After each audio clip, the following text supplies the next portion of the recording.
Dans l'immédiat, je vous invite à retrouver un nouveau numéro de KGB. Mesdames, Messieurs, le vol spécial auquel vous assistez est consacré au premier enregistrement à bord d'un avion en vol. La radio a toujours su résister et s'adapter. C'est pas moi. Je vois rien. Mais regarde avec l'œil qui est ouvert. J. La radio évolue. B. Je sais qui c'est, mais je dirai rien. Il est inutile de contrôler sa carte d'identité. Désolé, tu vas avoir un choc. C'est un oiseau? C'est un avion? KGB. KGB. Avant, je sais plus de quoi parler. Ah bon? Je me rappelle plus. C'est ainsi que j'ai conclu. Si, oui, voilà, j'y suis que j'ai conclu. La radio n'a pas dit son dernier mot. Camarades, KGBistes de tout pays, unissez-vous et bienvenue à cette 55e émission de KGB qui se déroule depuis le Festival Numérica. Si toi aussi tu as connu le cri du modem au fond des bois, si tu te souviens avec émoi de ces crépitements qui annonçaient ta connexion internet et ton grand plongeon dans le monde du numérique au doux bruit de tout didou didou didou didou didou didou. Cette émission est faite pour toi et plus encore si tu te poses plein de questions autour des logiciels libres, du numérique non marchand et autres utopies binaires. Nous nous retrouvons avec mes joyeux acolytes Agnès. Bonjour. Mireille. Salut. David. Et Greg. Salut. Et avec nos invités de l'asso Yoternet, l'internet de la yacht qui envoie du libre pour tenter de répondre à la question du jour, un internet humain et éthique, c'est possible ? Et comme d'habitude, pour rendre plus ludique ton écoute, nous avons caché un mot mystère dans cette émission. Saurez-vous le découvrir ? Mais avant de laisser la parole à nos invités Léopold, Brian et Patrick, je passe la parole à Mireille pour qu'elle nous emmène à leur rencontre via le questionnaire de Proust. Et voilà, merci Jacques. Comme tu nous l'as si bien dit, en presque direct de Numérica, le festival du numérique pour tous, eh bien merci d'accueillir sous vos applaudissements au public nombreux Brian, Léopold, Patrick, qui viennent représenter Yoternet, un site de la tech au service de l'humain. Ouais, il y en a encore des humains. Oui, et des sites qui permettent à ces humains d'avoir accès à des savoirs et des services grâce au numérique. Bon, on a une heure tout entière pour en causer, mais sans plus attendre, voici notre désormais rituel questionnaire de Marcel Proust, presque Proust, pas tout à fait Prout, quoique, et tout ça pour mieux se connaître en quelques questions rapides et à réponse si possible courte. Vous êtes prêts ? Pistil ou pixel ? Il faut répondre. Pixel, évidemment. Vous avez le droit d'avoir des réponses différentes. Ouais. Pixel aussi. Pixel. Open bar ou open source ? Open source. Brian, tu veux répondre ? Oui, c'est libre. Slow débit ou yacht tension ? Yacht tension. Yacht tension. Yacht tension. Intelligence artificielle ou interactions humaines ? Humain. Humain. Un pour tous. Un pour tous ou tous pour un ? Tous pour un. Big Beat ou ASMR ? ASMR. Réinventer le travail ou éduquer les machines ? Éduquer les enfants. Ok. Action collective ou engagement individuel ? Oh putain, je me suis fendu moi. C'est de plus en plus compliqué là quand même. Hein. Ouais. Collectif. Regardez, c'est plus simple. Terminator ou Wall-E ? Wall-E. Wall-E. Quel choix collégial, bravo. Chiot ou chaton ? Chiot. Et enfin, une petite dernière pour faire la transition avec Agnès. Si vous n'étiez pas là, vous seriez où là ? Sur le stand. C'est bien vu, moi aussi. À Grenoble. Merci messieurs. Agnès, à toi de jouer. Merci Mireille. Du coup, je me pose plein de questions, mais est-ce que pour commencer, vous pourriez vous présenter chacun ? Brian, est-ce que tu veux commencer ? Alors, me présenter rapidement, j'ai fait des études d'informatique, j'ai travaillé quelques années dans des boîtes d'informatique et depuis l'été dernier, je suis prof de techno au collège. Ce côté éduquer les jeunes ou éduquer un peu tout le monde au numérique, au monde de demain, mais pas que le numérique, aussi à comprendre comment ça marche autour de nous. Tout ça, ça me passionne. C'est pour ça que j'aime bien en discuter, j'aime bien apprendre aux autres et montrer un petit peu aux autres ce que moi je considère comme une bonne voie sur le sujet. Super. Léopold ? Et moi du coup je suis Léopold, je suis en terminale, j'ai 17 ans et j'aimerais bien devenir ingénieur, notamment plutôt en informatique. Et puis du coup je suis chez Yoternet parce que c'est des domaines qui m'intéressent et je suis là par mon SNU, enfin ma mission d'intérêt général qui suit mon SNU. Voilà. Merci. Et Patrick ? Bonjour, moi je suis Patrick, je suis le représentant de l'informatique à l'école des années 80. Ouais. Et du coup, après des études supérieures, je fais mon service national d'objecteur de conscience au Festival du cinéma d'animation à Annecy. J'étais responsable informatique, puis après, de fil en aiguille, même si j'avais pas fait mes études dans l'informatique, en autodidacte, j'ai fini par être développeur avec 25 ans d'expérience et je fais du code toute la journée. Merci beaucoup. Avant de parler vraiment de Yoternet, j'aimerais bien qu'on dresse un petit peu un constat sur les internets actuels. Donc il y a plein d'outils, plein de pratiques qui peuvent poser des problèmes éthiques notamment. Est-ce que vous voulez en parler un petit peu ? Par quoi commencer, Brian ? Par quoi commencer ? Je vais commencer par pas répondre à la question et rapidement faire un petit détour par l'historique. Et en fait, j'ai fait la même chose sur la conférence tout à l'heure. Internet, à la base, ça a commencé comment ? Ça a commencé par de l'argent des armées, mais surtout en pratique, le premier grand réseau d'ordinateurs, c'était entre différentes universités pour transmettre les résultats de recherche, pour transmettre la connaissance. À travers ça, il y a plein de choses qui se sont passées, puis il y a eu pas mal d'historiques, il y a eu des choses qui se sont créées, et à un moment, des gens qui ont voulu faire du logiciel libre. Aujourd'hui, c'est clairement pas la majorité qui font du logiciel libre. Et pour dresser un portrait d'actualité, on va dire que je passe la main. Patrick ? Là, sur l'actualité de ce qu'est Internet aujourd'hui, Internet, c'est devenu pour moi le remplaçant des applications qui étaient sur les ordinateurs auparavant. Maintenant, sur nos ordinateurs, ou nos téléphones, puisque maintenant les remplaçants des ordinateurs sont les téléphones. Maintenant, sur nos téléphones, ce qu'on a, c'est des façades vers des services en ligne, donc vers Internet. Et ça change tout par rapport au mouvement du logiciel libre en général. C'est-à-dire qu'on était dans une zone avec le logiciel libre sur des applications sur un ordinateur qu'on maîtrise, et on passe dans une zone où finalement les applications ne sont plus là dans des devices qu'on maîtrise et sont parties dans le nuage. Si on repart sur l'Internet d'aujourd'hui, celui que tout le monde connaît, celui que tout le monde utilise, je pense qu'on peut facilement arriver à parler des grands acteurs qu'on va tous connaître. À nouveau, tout à l'heure, on a reparlé un peu des GAFAM, Google, Amazon, Facebook, Apple, Microsoft. Mais en fait, oublions ce nom et on va se concentrer plutôt sur ce qu'il désigne. Il désigne qui 5 acteurs, mais surtout, on a appelé ça les GAFAM. Pourquoi ? Pour parler de ces grands méchants acteurs. Ceux qu'on aimerait bien, nous, de notre côté, chez Yoternet, que plus personne n'utilise et qu'ils arrêtent de gagner de l'argent. Mine de rien, on le rappelle, c'est des services qu'on va utiliser de manière entre guillemets gratuite et qui sont 5 des plus grosses entreprises et des entreprises les plus riches du monde. Et à nouveau, oublions GAFAM. Pourquoi oublions ? Parce que ce ne sont pas les seuls. Il y en a d'autres entreprises dans ce monde-là qui gouvernent aujourd'hui la tech et Internet. Tout à l'heure, j'ai cité notamment Netflix, Uber, Airbnb. Tout ça, c'est des acteurs d'Internet. Vous avez l'impression de les utiliser tous les jours pour faire d'autres choses que sur Internet. Oui, mais vous passez par Internet. Vous passez par des entreprises multinationales au monde entier, qui travaillent dans le monde entier, qui gagnent énormément d'argent et qui vont vous aider là, maintenant, ponctuellement, pendant vos vacances. C'est bien, mais tout ça, on faisait autrement que grâce à Internet. Et peut-être qu'Internet, on peut dire que c'est immiscé aujourd'hui dans nos pratiques de tous les jours, de la vie quotidienne, de toutes les heures. Et peut-être qu'il faut faire attention à ces pratiques Internet rien que pour cette raison-là. Et moi, j'ajouterais que souvent, aujourd'hui, tout le monde utilise ces services des grandes entreprises.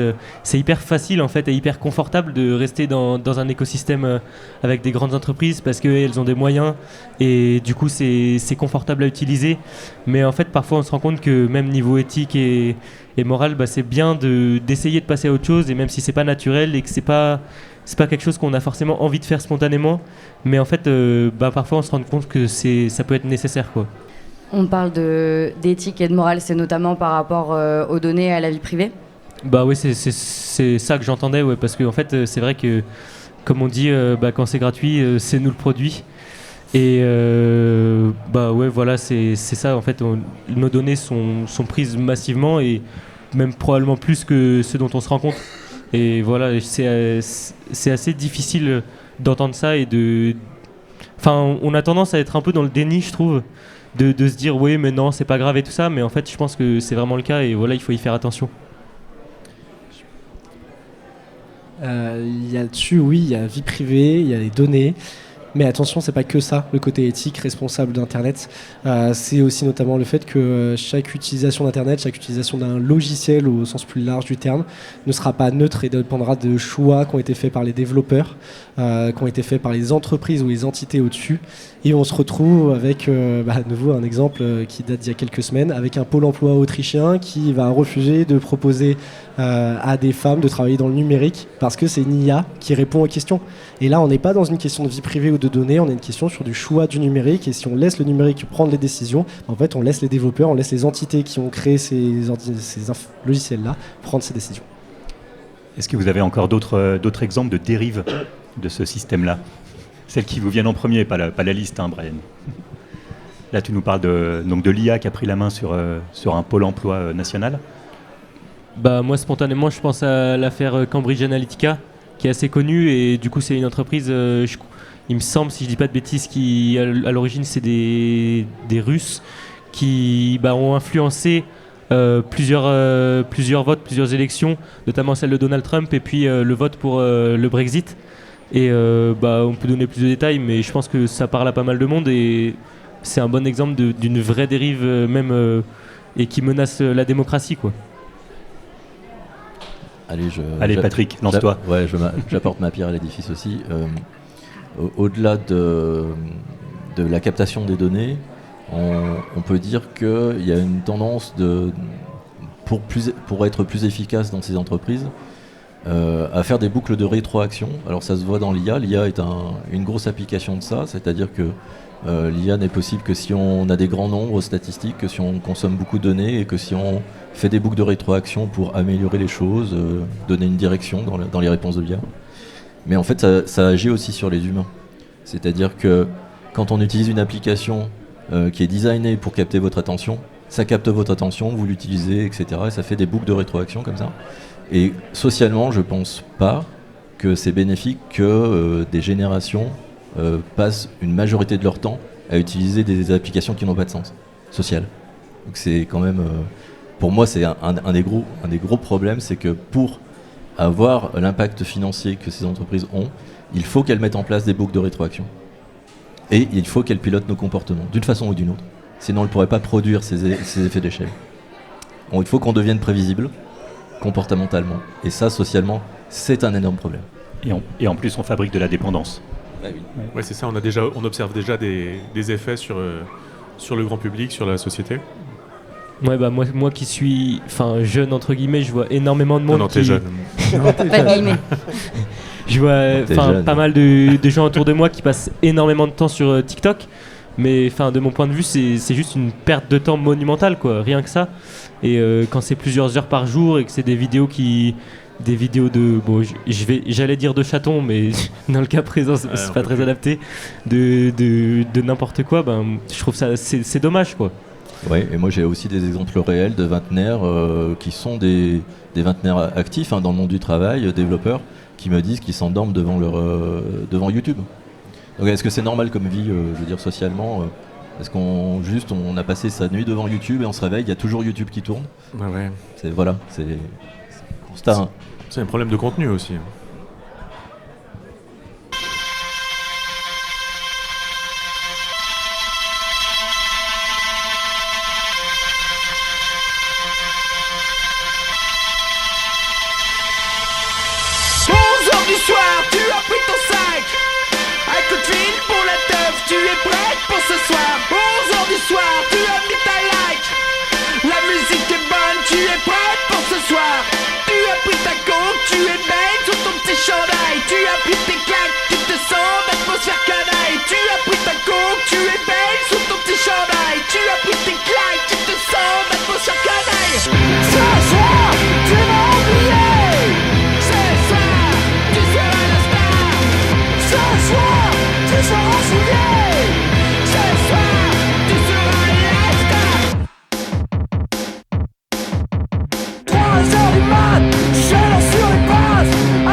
J'ai ma petite culotte sur les bords des toilettes qui sont tamisées.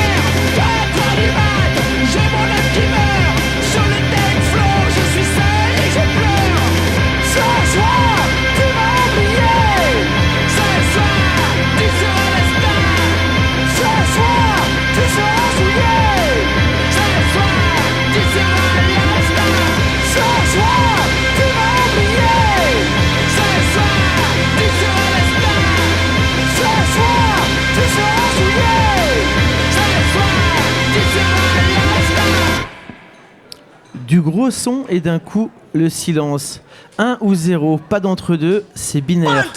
Et c'est donc le nom écoutez, ce que je de propose... ce duo, basé à Marseille, très efficace sur disque et aussi sur scène, comme le prouve la suite de pixels animés qui compose le clip bien cool de ce Paris la Flèche d'Or que nous venons d'écouter. Et sans plus attendre... Mais du coup, je prends très très rapidement le micro pour le redonner à Jacques tout de suite, qui a des choses à nous dire. Merci. 1, 2, 3, ok, bon, écoutez, ce que je propose, c'est qu'on n'a qu'à dire qu'on annule complètement cette discussion. Vous allez m'en dire des nouvelles. KGB Radio. Camarades, KGBistes, je voulais profiter de cette émission autour du Festival Numérica pour faire une belle chronique nostalgique de cette génération dont je fais partie, qui a grandi à la lumière des écrans des TO7, dans l'émerveillement de 2 pixels qui s'agitaient sur un écran. Je voulais vous parler du tic-tic-tic, des joysticks qui résonnaient après des heures d'attente devant ton Amstrad CPC 464, le temps que ton jeu se charge. Des jeux piratés que tu t'échangeais au collège, de ton Atari et autres folies de geek du siècle précédent. J'allais vraiment réussir à faire une chronique qui ne soit pas hors sujet. Mais dimanche dernier, un immense dramaturge, un des dramaturges qui a le plus marqué ma vie, Edward Bond, s'en est allé. Un mec qui porte le nom d'un agent secret et qui écrit des pièces de théâtre, c'est pas sérieux. Et pourtant, durant ces années d'adolescence qui furent les miennes, ma vie fut totalement changée par ma rencontre avec l'œuvre de Bond. Je pense en particulier aux pièces de guerre qui furent mises en scène par Alain Françon et dans lesquelles jouait Gilles David, cet immense comédien de théâtre dont j'ai eu l'honneur d'être l'élève. C'est de cela que je souhaite vous parler aujourd'hui. De ces rencontres, de ces œuvres musicales, littéraires, cinématographiques, artistiques qui bouleversent des vies, qui les font muter et qui changent discrètement le monde. Ce n'est pourtant pas grand-chose, juste des histoires que des humains racontent à d'autres êtres humains grâce à 24 images secondes, des mots sur une page, des sons, de la couleur, des gestes, du temps sur une scène. Et ce pas grand-chose change des vies. Je ne peux, depuis ce jour d'adolescence où je pris l'œuvre de Bond en pleine gueule, je ne peux plus voir le monde de la même façon. Et pour tenter de retomber sur mes pieds, je ne peux voir le numérique sans me poser les questions que Bond a fait naître en moi. Que faisons-nous de cet outil qu'est Internet, que sont les logiciels ? En faisons-nous des armes ? De l'argent, ce qui est la même chose qu'une arme ? Ou en faisons-nous quelque chose pour œuvrer pour la justice ? Quelle attitude est celle de l'innocence radicale ? Qu'est-ce qu'être juste dans une société injuste ? Et attention, là, il ne s'agit pas d'une disserte de philo où tu as 3 heures pour répondre et espérer avoir une bonne note. Non, il s'agit de savoir ce qui pulse en toi, d'entendre dans le bruit des vers qui teintent le chant de l'amitié. Il s'agit de tenir droit, debout, face au sourire d'un enfant. Il s'agit de se dire qu'on fait ce qu'on peut et que délicatesse après délicatesse, un monde moins injuste est possible. Il s'agit de voir la liberté dans un paysage et de savoir qu'on ne pourra pas réduire la liberté à la liberté de consommer sous des caméras de vidéosurveillance. Il s'agit d'entendre bruisser l'internationalisme derrière le bruit des bottes des nationalismes rances. Il s'agit de répondre par l'éclat de rire absolu, le même que celui que nous partagions enfants en dévalant les pentes d'herbe folle, à toutes les injonctions au sérieux. Il s'agit d'aller à la rencontre de l'autre, du différent, et de ces œuvres qui, comme celle de Bond, bouleversent des vies. Si on me demande si une œuvre peut définitivement changer une vie, ma réponse est « lisez Edward Bond ». Je voudrais vous laisser sur ces quelques mots qui sont de Bond, mots du personnage qui s'appelle le monstre, dans la première des pièces de guerre, Rouge, Noir et Ignorant, traduite par Michel Vitoz et qui est publiée par l'Arche. Texte qui est un écho furieux à notre monde, une injonction à faire autrement. Quand les temps sont au mal, il devrait être humain de faire le bien. Mais quand les temps sont au mal, on ne peut plus faire le bien. Quand il y a trop peu pour tous, donner à l'un, c'est prendre à l'autre. 10 enfants nus sont agglutinés sous un seul drap. Les parents tirent le drap pour le tendre afin de couvrir tous les enfants. Le drap est déchiré en lambeaux, emporté au loin par le vent. Ceux qui voudraient changer le monde par bienveillance devraient apprendre. Là où la bienveillance est la plus nécessaire, elle ne peut plus être accordée. Vous êtes définitivement sur KGB. It's the power to arouse curiosity. Tu dis des bêtises. KGB Radio. Merci Jacques pour cette belle chronique qui questionne un peu. D'ailleurs, je vais de ce pas le faire avec nos invités.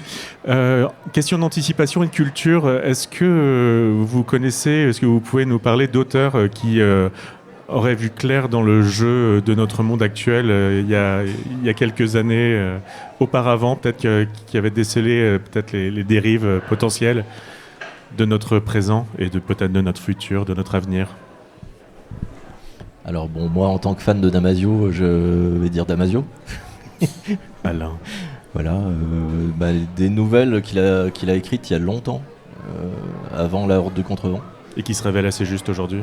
Qui se révèlent assez troublantes, sur des sociétés de surveillance et sur la façon dont les communautés segmentées essayent de vivre dans un maillage qui est de plus en plus difficile à traverser. Et il le fait avec toute sa poésie, etc.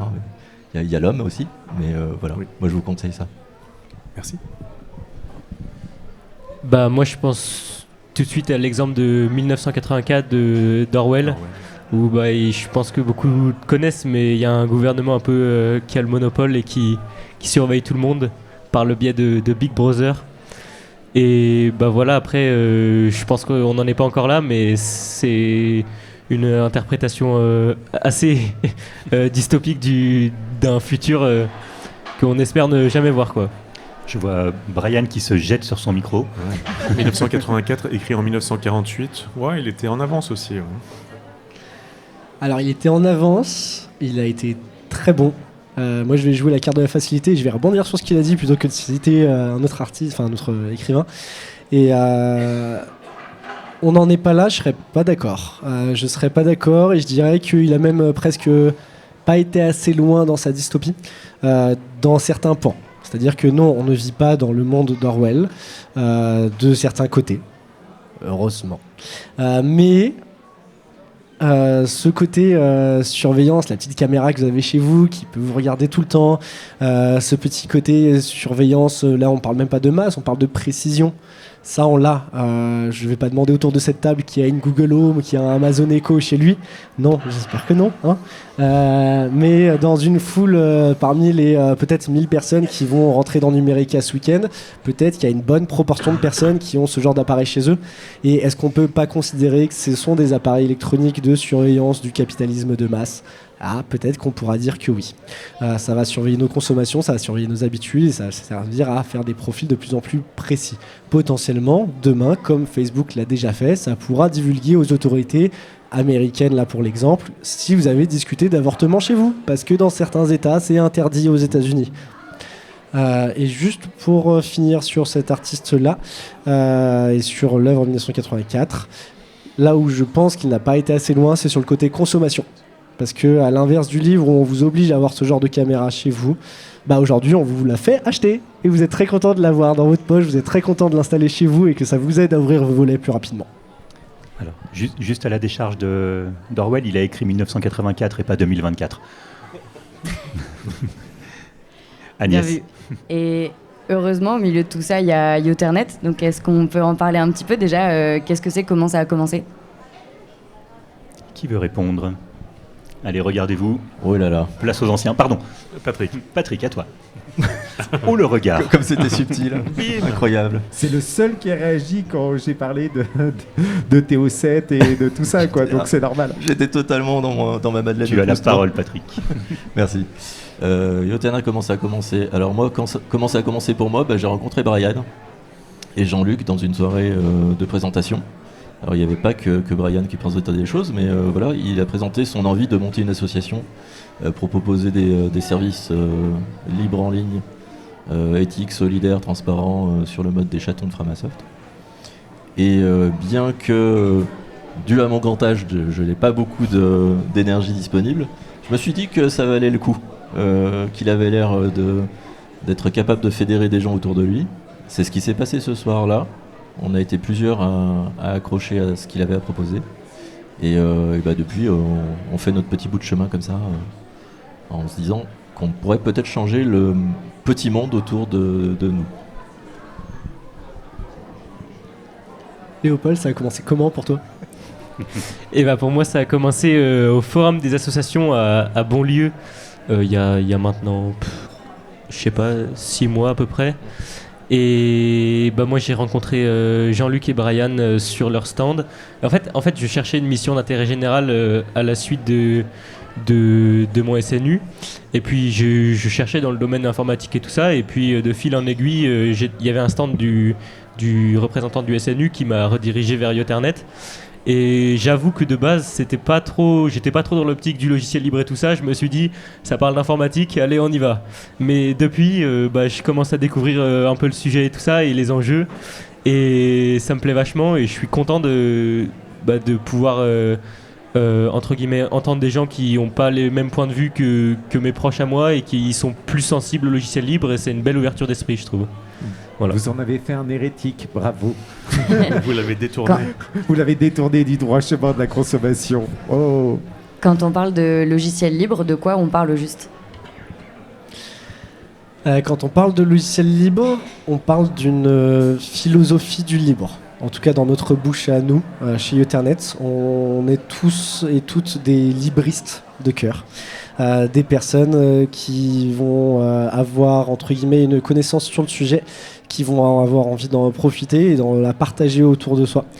Et cette philosophie du libre, elle est basée, alors déjà sur le courant en effet du logiciel libre, mais derrière elle s'est étendue en autre chose que le logiciel libre, parce que le logiciel libre ce n'est qu'une partie de cette philosophie du libre. Cette philosophie du libre, elle est basée sur le partage, que ça soit de la connaissance, que ça soit du logiciel libre, que ça soit de nos productions, si on est un artiste, de ce qu'on fait, si on est un musicien, de ce qu'on produit. Je sais pas du tout comment est-ce que vous faites, vous, KGB, pour entre guillemets, diffuser de la musique, mais il y a des musiques qui sont produites en licence libre. Des artistes qui font de la musique ont juste envie de la partager, que d'autres puissent la produire, que d'autres puissent la partager. Et tout ça, cette notion de partage, que ce soit partage de connaissances, que ce soit humanisme en quelque sorte, mais de par la production, c'est un peu tout ça qu'on parle quand on parle de logiciel libre. L'inverse des NFT, quoi. Oui. Et donc, dans vos actions, dans vos services, dans ce que vous proposez, comment est-ce que ça se traduit ? Alors nous, on propose des services en ligne basés sur des logiciels libres. On profite pour ça de tout l'effort qui est fait suite à la campagne dégooglisons Internet par Pharmasoft. Quand ils sont retournés sur ce qu'ils étaient en train de devenir, ils ont décidé de monter un collectif d'hébergeurs plutôt que de devenir un hébergeur central. Ce qui est antinomique avec leur démarche. Et du coup, pour ce faire, ils ont quand même profité de ce moment-là pour documenter comment être soi-même un hébergeur. Et en fait, toutes ces pratiques, toutes ces connaissances ont continué à se partager. Ce qui fait que nous, on profite de ça, on s'appuie dessus et on essaye de monter des services tels que ça peut être fait. Voilà. Et quels exemples de services là, concrètement, Brian ? J'ai des exemples de services. Les services les plus simples et ceux qui vont déjà être en place, ça sera ce qu'on va appeler un PAD, un logiciel qui permet de faire de l'édition de fichiers temporaires sur Internet. Donc certains connaissent peut-être, non je vais pas le citer, de l'édition de fichiers collaborative en ligne, là avec des fichiers temporaires. Donc on a un PAD, on a un générateur de QR code, on a un créateur de sondage. Demain on a peut-être l'envie d'avoir un logiciel de faire du cloud aux particuliers. Donc ça c'est des exemples de services, ça c'est des exemples de services pour le grand public, mais pour les associations on va fournir des services à la carte en fonction des besoins pour les aider à gérer leur fonctionnement interne, leurs discussions, leur gestion d'association, etc. Et donc ça permet d'avoir une approche d'Internet qui est plus responsable, qui est plus éthique, qui est aussi plus écologique, j'imagine ? Alors oui, sur toute la ligne. C'est-à-dire que si on revient rapidement sur l'histoire, le but à la création d'Yoternet, c'était pas de monter un nouveau Google, c'était pas de monter un nouveau Microsoft, c'était de faire un petit peu plus de décentralisation, donc de créer un nouveau petit acteur pour que les gens sur Annecy puissent rencontrer des petits bouts de personnes qui gèrent leur Internet. Donc des personnes qui ont envie d'utiliser Internet, mais de manière plus locale, de manière plus humaine, de manière plus associative peut-être, et donc pouvoir discuter avec ces personnes-là. Donc de par ce côté-là, c'est aussi plus éthique. aussi plus humain. Et le plus écologique, et rapidement en 2 phrases, je dirais que non, en ratio écologique, en ratio de dépenses énergétiques, non, on n'est pas plus efficace que les Google, etc. Cependant, contrairement à les Google, etc., nous, on va être dans une démarche aussi de sobriété, de discussion, réfléchir à ce que ce service-là est vraiment nécessaire pour vous, quand on parle à une association, quand on met en place, si on le fera, et j'espère qu'on le fera, un service de cloud au grand public, on va pas leur mettre à disposition 1 Tera. Non, on va commencer par quelques gigas, voire selon leurs besoins, au fur et à mesure, s'ils commencent à prendre plus de place, peut-être on va augmenter, etc. On va aller dans une notion de réflexion autour du numérique, essayer de discuter avec tout ça, tout le monde, histoire qu'on ne se fasse pas non plus tous bouffer par une utilisation exponentielle du numérique. Comme on est plus au contrat avec EMI, on peut faire ce qu'on veut. On mettrait pas notre nouvel album en MP3 téléchargeable gratuitement avec la possibilité de faire un don ? Ça, c'est à peu près ce que se sont dit les membres de Radiohead en 2007 avant la sortie d'In Rainbows, leur 7e album. Petite révolution dans l'industrie du disque à l'époque. Et coup gagnant pour le groupe avec plus d'1,5 million de téléchargements en une semaine, dont environ 2 tiers étaient accompagnés d'un don. Voilà pour l'histoire. Maintenant, place à la musique. On écoute 15 Steps.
Et merci pour ce titre, Greg. Il aurait mérité d'être sur OK Computer pour être dans la thématique du jour, mais en tout cas, c'est du Radiohead. Oh mon Dieu, bah, dis donc. Encore Oh là là. Encore, nous sommes attaqués par les Russes. Je viens de comprendre ce qui s'était passé. Ah oui, d'accord. Très bien. Et maintenant, Quoi les chroniques de Mireille qui ne pourront jamais être imitées par aucune IA au monde tant elles sont déconcertantes. Mireille, c'est à toi. Je suis un homme libre. Interprété par le Petit Conservatoire de Mireille. KGB Radio. Et après ce jingle un peu spoilé, c'est pas grave, tant pis. Salut KGBistes du Grand Annecy et du monde entier en général. Je suis vraiment heureux de vous retrouver aujourd'hui. Et pour bien commencer, je vais vous poser une petite devinette à suspense. Savez-vous quelle est la différence entre un schizophrène ? Bon, celle-là, vous pouvez vous la mettre de côté, car ce dont je vous souhaitais vraiment vous parler aujourd'hui, en presque direct de Numérica, le festival du numérique pour tous, ce sujet qui nous concerne tous, car peut-être qu'à l'instar de Patrick McGowan dans la série classique Vintage Le Prisonnier, vous n'êtes pas un numéro, eh bien je suis au regret de vous annoncer qu'en fait, si, vous êtes un numéro. Bon alors peut-être pas le numéro 6, ni le numéro 2, ni le numéro 1 d'ailleurs, peut-être pas le numéro complémentaire, peut-être seulement une plaque d'immatriculation, un numéro de sécu, une adresse IP, un algorithme dans la machine, et ça c'est complètement fou. Et tu n'en croiras pas tes oreilles quand je t'aurai révélé pourquoi. Et surtout comment tout a commencé, et que c'est à cause de quelqu'un qui est très proche de toi. Non, je sais pas si vous avez remarqué, mais depuis le début de la chronique, je place des petits cliffhangers narratifs, des hameçons pour vous garder avec moi, un petit peu plus longtemps. Vous emmenez quelques secondes plus loin. Tout ça pour comptabiliser plus de temps d'écoute. Parce que plus on a d'écoute, plus on remonte dans les statistiques. Et oui, encore lui, l'algorithme. L'autre jour, alors que je jouais à l'architecte machiavélique, bien loin de ma nature profonde, je m'attardais quelques instants sur les résultats des nombres d'écoutes que vous accordez assidûment sur les réseaux et les plateformes de streaming en ligne à notre programme mensuel de divertissement socio-culturel rétro-éclairé. Peut-être même là où vous nous écoutez actuellement, qui sait ? Eh bien, tout y est très précis. Par exemple, je peux voir là, sur la courbe, qu'il y a un grand nombre de personnes qui décrochent systématiquement à la 17e seconde de mes chroniques. Un ventre mou, me direz-vous ? Peut-être. Ma mauvaise foi me fera dire que les gens ont seulement une capacité d'attention de poisson rouge et que c'est la faute à TikTok et aux autres réseaux sociaux qui offrent des formats ultra courts et débilitants pour distraire les masses de l'essentiel. Mais ça implique que je considère mes chroniques comme essentielles et bon sang, loin de moi cette idée. Oups, pardon. Ce que je vais vous révéler juste après va changer votre vie. Ouais, là on était à 2 minutes de chronique et c'est là où on perd la moitié de la moitié qui a survécu aux 17 premières secondes. Car oui, j'ai compris qu'en lançant ces petits gimmicks sollicitant votre ego, je pouvais potentiellement vous garder avec moi jusqu'au générique final. En plus, il est vachement bien. Le jingle de fin, je sais, c'est moi qui l'ai fait. Et 78% d'entre vous ne l'ont jamais entendu, bande de poissons rouges. Mais pas vous. Vous êtes encore là. Vous êtes parfaits. Vous êtes mes amis. Donc, disais-je, nous sommes tous des numéros et on se vide la tête à coups de clips en 9/16e pour présenter la dernière recette ultra calorique qui fera passer la raclette d'hier pour une salade de printemps ou les dernières toilettes venues d'Extrême-Orient qui vont vous faire reluire la nuit en moins de temps qu'il n'en faut pour le dire. Potentiellement, tu savais déjà tout ça. Bon, je te tutoie parce que statistiquement, à ce stade de la chronique, t'es tout seul. T'es mon champion, ou ma championne d'ailleurs. Un des rares endroits où celle ou celui qui arrive en dernier gagne. Et franchement, je vais t'épargner cette fois-ci et te libérer dès maintenant, avec toutes mes félicitations et mon respect, en espérant que peut-être tu auras tiré quelque chose de bon de tout mon blabla. Et au mieux, t'auras passé un moment pas si mauvais. Alors, tu la connais la différence entre un schizophrène ? Bon, la différence c'est que moi, je suis pas schizophrène. Et ce jingle, il est juste pour toi. Bisous. Oh mon Dieu. Oups. Ah bravo, hein. Très fort. Je tiens à remercier vraiment du plus profond du cœur ma maman, qui doit être la dernière à nous écouter à ce timing de l'émission. Je savais, je me doutais que c'était elle. Ah, c'était elle, ouais, franchement. Dites-nous, Yoternet, il n'y a pas un petit peu une part de schizophrénie à vouloir faire de l'Internet libre, de l'Internet mais libre, de l'Internet mais humain, tout ça ? Brian, comment tu t'en sors, toi ? C'est une question compliquée. Bien sûr. Une question compliquée parce que de l'internet libre, de l'internet humain, de l'internet éthique, mais aussi entre guillemets du numérique éthique, du numérique écologique, quoi, qu'entends-je ? Quelle abomination. Non, oui, c'est très compliqué. Et en plus, dans un monde où parfois on se demande si on n'est pas un peu tout seul. Niveau éthique, niveau humain, mais niveau aussi, bah non, on va arrêter de prendre les solutions de facilité, on va essayer de faire un petit peu, entre guillemets, plus compliqué et faire quelque chose d'un peu mieux pour tous et toutes. Donc ouais, schizophrène, un peu solitude, mais on est tous là ensemble pour ça. Tu parles de solitude et je me demandais justement, vous parliez de Framasoft tout à l'heure, et je me demandais quels étaient vos partenaires et aussi est-ce qu'il y a des initiatives similaires par exemple qui auraient pu vous inspirer ou ce genre de choses? Si Yoternet existe, c'est parce que les autres existaient. Si Yoternet existe, c'est parce que d'autres ont montré la voie.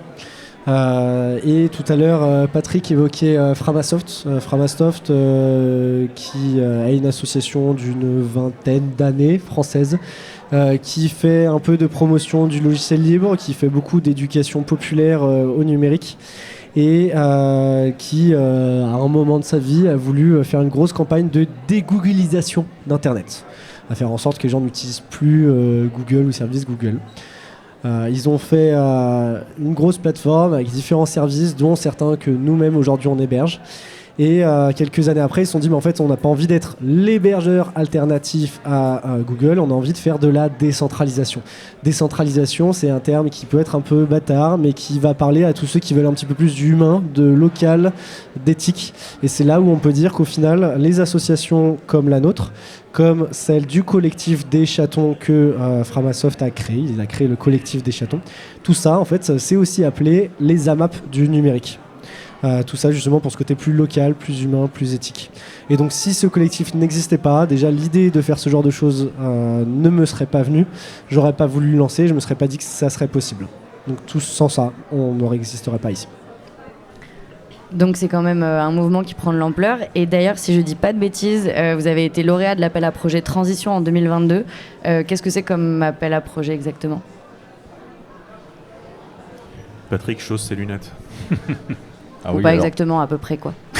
Là, je suis pas forcément le mieux placé parce que j'ai pas vraiment suivi ce dossier. Donc, je passe la main à Brian. Alors, on était dans Pong. T'as vu, ils s'envoient un pixel l'un l'autre. Oui, mais on se regarde, on est deux humains qui se regardent, alors que quand tu joues à Pong, tu ne regardes pas l'adversaire. C'est ça. Enfin, si, moi je regarde l'adversaire, mais je perds. L'appel à transition de la ville d'Annecy existe depuis 3-4 ans. Monsieur Léonard Gay, qui est une des personnes qui pilote ça, était là hier à la turbine. Aujourd'hui, je ne sais pas, peut-être qu'il me crachera dessus si je dis des bêtises. Mais en tout cas, c'est un appel qui va viser à récompenser des projets sur les transitions citoyennes, écologiques et numériques. Donc, projets auxquels on a répondu sur les 3 penchants. Comme tout à l'heure, on en parlait. Pour nous, c'est quelque chose qui agit sur la transition citoyenne parce qu'on est des citoyens d'Annecy qui veulent proposer à des citoyens d'Annecy de reprendre un peu en main leur usage du numérique, d'y réfléchir un petit peu. Transition écologique aussi, on en a parlé tout à l'heure parce qu'on va prôner la sobriété, parce qu'on va montrer un petit peu l'impact du numérique du doigt et on va dire bah non, en fait vous n'avez pas besoin d'un Tera tout de suite, vous n'avez pas forcément besoin de 50 gigas tout de suite, peut-être que 5 ça suffira pour commencer. J'ai dit citoyenne, j'ai dit écologique et il me manque le numérique. Ah, peut-être parce que c'est le plus évident. Bravo en tout cas pour ce prix. Et d'ailleurs tu donnais une conférence là juste avant de nous rejoindre et donc je me demandais sur les actions à venir, est-ce qu'il y a justement une volonté, en plus des services que vous proposez, de sensibiliser de plus en plus à cet usage du numérique? L'âme des libristes le veulent. Les libristes le veulent parce que faire de la sensibilisation, faire de la promotion de ces choses-là, c'est un peu ce qui nous anime parce que nous, tout seuls dans notre coin, si on monte les services et qu'on les utilise, ça suffira pas. Enfin oui, ils tiendront, oui, on tiendra et on survivra, mais c'est pas le but. Notre but, c'est vraiment de faire passer la bonne parole, d'être les messies du logiciel libre. Et tout ça, faut faire de la sensibilisation, faut faire la promotion. Pour l'instant, on a fait le choix, peut-être qu'il changera, de se concentrer sur la partie justement proposition des services. J'ai la belle impression et réconfortante qu'au niveau des associations, le mot se passe. Que les gens commencent à entendre beaucoup parler de logiciels libres et notamment de Yoternet à Annecy. On commence à avoir pas mal de demandes. Donc déjà, on est content là-dessus. Mais mine de rien, on a fait assez peu d'événements publics, si ce n'est conférences, présentations de Yoternet, etc. Mais heureusement, on n'est pas tout seul sur le sujet. On n'est pas tout seul et il y a une autre association qui est l'AGU 3L qui, elle, a pour vocation à faire plus de présentations et de sensibilisation envers le grand public. Donc on est un peu complémentaires sur le sujet, mais notre but est, oui, d'arriver à trouver le temps de faire ces présentations en plus du but premier de Yotarnet. Au-delà de cette fonction auprès des associations, qu'est-ce que vous pourriez dire au grand public justement de l'intérêt premier, mais même basique, d'être du côté du libre? Parce qu'on se dit, si je suis quelqu'un de lambda, je me dis, tous mes potes, tous les gens que je connais, ils fonctionnent sur des applications qui sont générées par les GAFAM, par tout ça. Pourquoi est-ce que je changerais? Est-ce que ça va pas plus me compliquer la vie Qu'est-ce que vous répondez à ça? Bah écoutez, moi j'aurais tendance à dire que c'est avant tout un objectif de maîtrise, de ces données et de savoir pour peu qu'on même pas forcément, mais si on s'y connaît un petit peu, c'est bien et on peut éventuellement aller chercher dans un logiciel libre qu'est-ce qu'on fait de nos données et en général elles seront utilisées que à des fins essentielles quoi. Et puis aussi on se libère un peu de tout ce côté les développeurs décident pour nous et ils influencent nos choix. En général c'est pas présent dans le logiciel libre. Après je pense qu'avec ma petite expérience je suis pas forcément le mieux placé pour répondre, mais voilà, c'est un peu l'idée que je me fais des intérêts du logiciel libre quoi. On est tous aussi légitimes ici. Exactement. En tout cas, pour rebondir sur ce que tu as dit, tu parlais de maîtrise, et moi je parlerais même de rien que de découverte. Vous avez entendu parler de libre, vous avez entendu parler de personnes qui parlent du libre. Allez découvrir comment en fait tout ça marche, quelle est la différence entre le libre et le pas libre, pourquoi ça existe, pourquoi nous on est là à mettre du temps. Aujourd'hui on est une association que de bénévoles, pourquoi est-ce que nous on a envie de mettre du temps dedans? Venez assouvir votre curiosité, venez vous poser des questions, venez découvrir les humains qui sont en face de vous et qui vont vous expliquer un peu leur point de vue, comment ça marche, pourquoi et pourquoi on estime que l'option de la facilité n'est peut-être pas la meilleure pour nous humains. Et du coup, si je suis quelqu'un du grand public et que justement je veux me mettre, on va dire, au libre, par où est-ce que je commence ? Tu prends un bidon d'essence, une allumette la deuxième étape, Jacques, la deuxième. Tout ça prend du temps sur le temps que je passe à regarder TikTok, là, tout ce que vous dites. Écouter et comprendre, ça prend du temps. Mais la première chose que je dirais à quelqu'un qui a envie de s'y investir, c'est peut-être de nous contacter, d'essayer de nous écouter, de comprendre, et puis derrière d'ouvrir entre guillemets par cette compréhension, par cette discussion, ouvrir les yeux sur le fait que en fait on est déjà tous un petit peu utilisateurs de logiciels libres sans le savoir. Tout ce qui est Firefox, tout ce qui est VLC qu'on connaît tous et qu'en fait personne ne sait que c'est une entreprise française qui fait du logiciel libre et pourtant c'est le logiciel le plus téléchargé au monde, VLC. On utilise tous du logiciel libre. Venez tous un petit peu découvrir le pourquoi on met en avant et découvrir qu'on est déjà un petit peu tous utilisateurs et que Wikipédia c'est bien, on a tous les découvertes, on a tous les connaissances et que c'est un peu grâce à ça que le monde avance. C'est pas grâce à Google, c'est pas grâce à Facebook. Et KGB Radio Libre.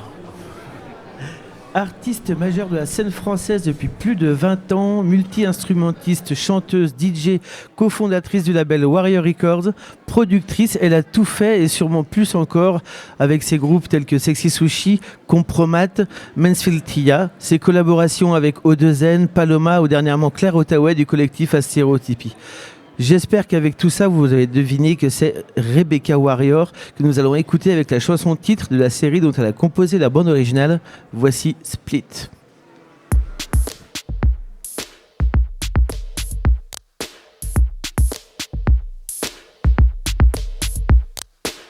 Prends ma main, prends-moi bien, mets-y tous les doigts, les 5 à la fois. Les liens se font. Je me défonce pour que notre histoire ne disparaisse pas. Des petites morts qui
5 à la fois.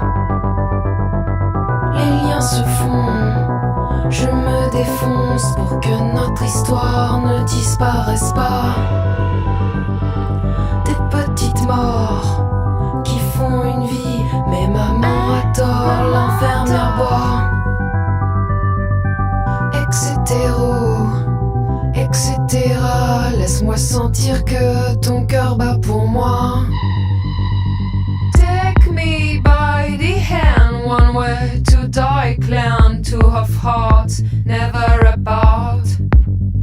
Take me by the hand, one way to die, clan, and got no dick, no pain, no split.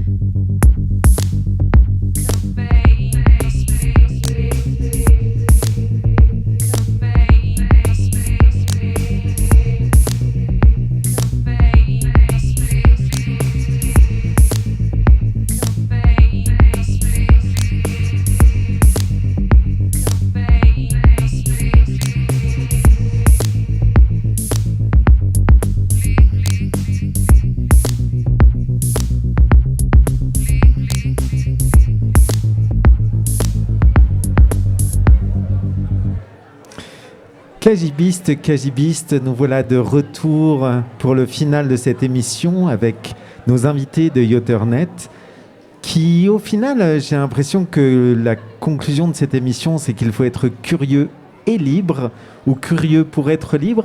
Est-ce que vous avez quelque chose à ajouter à la fin de cette émission, chers amis de Yoternet, pour conclure, quelque chose que vous auriez oublié, quelque chose que vous voudriez dire, hors sujet, c'est permis? Léopold? Et bah moi ma conclusion de cette émission ce serait de dire que y a de l'espoir parce que c'est vrai que j'ai vraiment commencé à m'intéresser au logiciel libre en rejoignant entre guillemets Yoternet, mais en fait je m'en étais déjà servi avant, parfois sans le savoir. J'ai un peu bidouillé des cartes Arduino qui sont complètement open source. Je me servais de LibreOffice. J'ai déjà utilisé des Framaform qui sont un service de Framasoft et qui sont libres. Et donc je pense que maintenant c'est à nos auditeurs de se lancer et de venir découvrir ce monde, quoi. Ouais, du coup moi j'ajouterais que faire des services libres en ligne, c'est simplement continuer sur cette filiation de partage de la connaissance et de partage tout court, librement. Ça s'applique là à des services en ligne, mais avant c'était sur des logiciels et on peut partager de la musique, on peut partager encore plein de choses, de la science, on partage plein de choses, donc continuez à faire ça, c'est juste logique, c'est humain. Mon petit mot de la fin, je commencerai par remercier KJB de l'invitation. Évidemment. Avec plaisir. Merci beaucoup. Le plaisir est pour c'est tout nous. naturel, Enfin, tu sais. Voyons. Être avec vous, humains autour, ça fait plaisir. Et justement, je dirais qu'au final, de mon point de vue, se tourner vers le logiciel libre, se tourner vers la philosophie du libre, c'est un peu se tourner vers l'humain, remettre l'humain au centre de tout ça, se reposer les bonnes questions. Et puis demain, quand en fait on n'aura plus Internet, ou demain quand on se dira que changer de smartphone, c'est condamner notre enfant, et peut-être qu'on se tournera vers l'humain qui est à côté de nous. T'y crois à ça? Des lendemains sans Internet? On a fait ça, on peut faire ça. Des lendemains, quand on regarde l'impact... Vous avez encore 1 heure ou pas? Parce que l'impact écologique du numérique, on pourrait repasser 1 heure, et en fait, si on continue comme ça, et si on continue sur la pente écologique sur laquelle la planète est, je me dis que oui, Internet ou le numérique, ça a une fin. On se donne rendez-vous, on en reparle, avec plaisir. Avec plaisir. Et puis moi, je voudrais finir sur cette petite phrase d'une mathématicienne qui bossait pour les GAFAM et qui était spécialiste des algorithmes et qui disait le problème, c'est qu'à un moment donné, on n'arrive pas à ce que les algorithmes soient suffisamment précis pour correspondre aux gens. C'est quand même beaucoup plus facile de faire correspondre les gens aux algorithmes. C'est maintenant la fin de cette 55e émission du KJB. Merci à nos invités, Brian, Léopold, Patrick. Merci beaucoup d'avoir été avec nous. Merci. Merci au public. Vraiment, on ne s'attendait pas à avoir 300 personnes qui viennent nous voir. C'était une très très belle surprise. Merci. Encore. Merci également aux radios qui nous diffusent, donc Radio Alto, Radio Elébor, Radio Spoutnik et Radio Clandé. Vous pouvez également nous écouter sur Deezer et Spotify. Et n'hésitez pas à aller faire un petit tour sur notre cagnotte Tipeee et nos réseaux sociaux. À très bientôt. À bientôt. Salut. Hey, salut. C'est parti. Alors pour faire de la radio, on utilise des ondes électromagnétiques. J'aime bien la radio. Mais tout de suite, je laisse la parole à Didier pour une petite précision. Allez tout le monde, tout va bien, vous pouvez sortir. Reprenons la fiesta. Qu'est-ce que tu proposes? Je vais mettre la radio. KGB Radio. KGB Radio. KGB Radio. KGB Radio. KGB Radio. KGB Radio.